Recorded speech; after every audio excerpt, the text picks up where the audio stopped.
यह एक कहानी है रामू की, एक गरीब किसान की, जिसके जीवन में गरीबी के अलावा कुछ न था। उसका खेत बंजर था और उसका छोटा सा घर था। एक रात जब चांद भी बादलों में छिपा था, रामू अपने खेत के एक कोने में खुदाई कर रहा था। उसकी कुल्हाड़ी की हर चोट से मिट्टी के साथ निकल रही थी।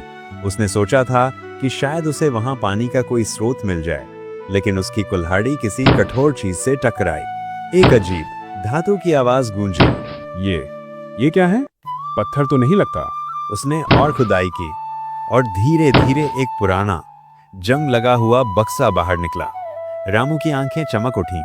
उसे लगा शायद उसकी गरीबी दूर होने वाली है। भगवान, क्या मेरी सुन ली? जरूर कोई खजाना होगा इसमें, जरूर।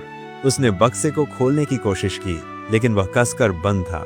उसने अपनी पूरी ताकत लगाई और आखिरकार एक कर्कश आवाज के साथ ढक्कन खुला। अंदर धूल और मकड़ी के जालों से लिपटा हुआ एक चमकदार ताबीज रखा था।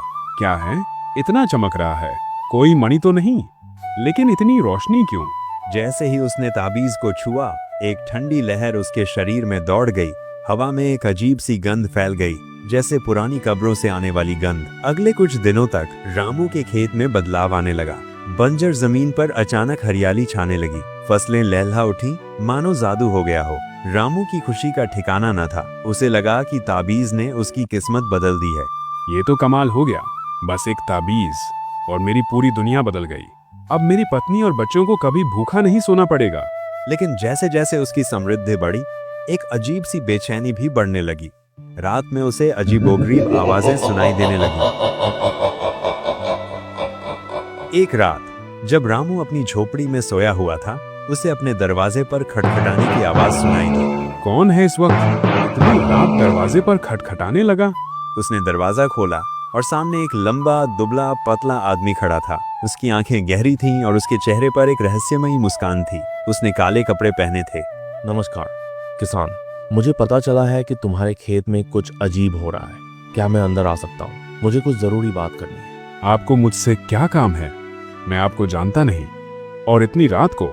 मैं दूर से आया हूँ किसान, और मैं यहाँ तुम्हारी मदद के लिए हूँ। मुझे उस ताबीज के बारे में पता है जो तुम्हें मिला है। रामू का दिल जोर से धड़कने लगा। उसने ताबीज के बारे में किसी को नहीं बताया था। ताबीज? मैं नहीं जानता आप किस बारे में बात कर रहे हैं। झूठ मत बोलो किसान। उस ताबीज में एक बड़ी शक्ति है, लेकिन हर शक्ति की एक कीमत होती है, और मुझे लगता है तुम उस कीमत को नहीं जानते।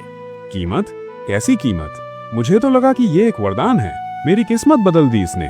वरदान या अभिशाप? उस ताबीज में एक प्राचीन आत्मा कैद है। एक ऐसी आत्मा जो तब तक शांत नहीं बैठेगी जब तक उसे कोई बलिदान न मिल जाए, और जिस दिन उसे बलिदान नहीं मिलेगा वह अपना बदला लेगी। बलिदान?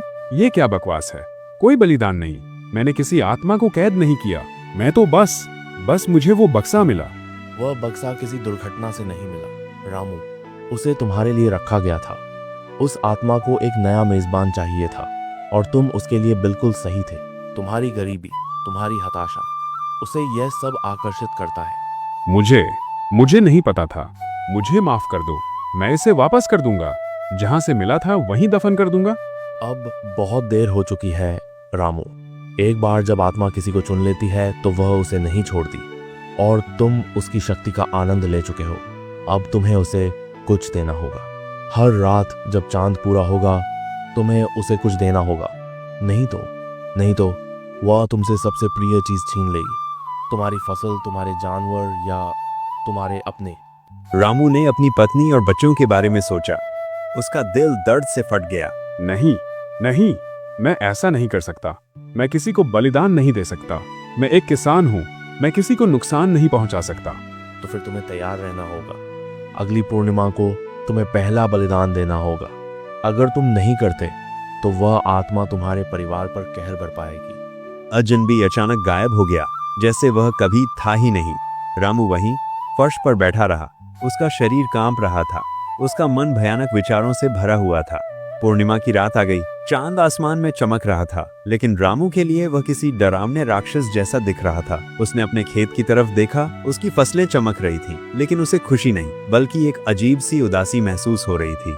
उसकी पत्नी राधा उसके पास आई। क्या हुआ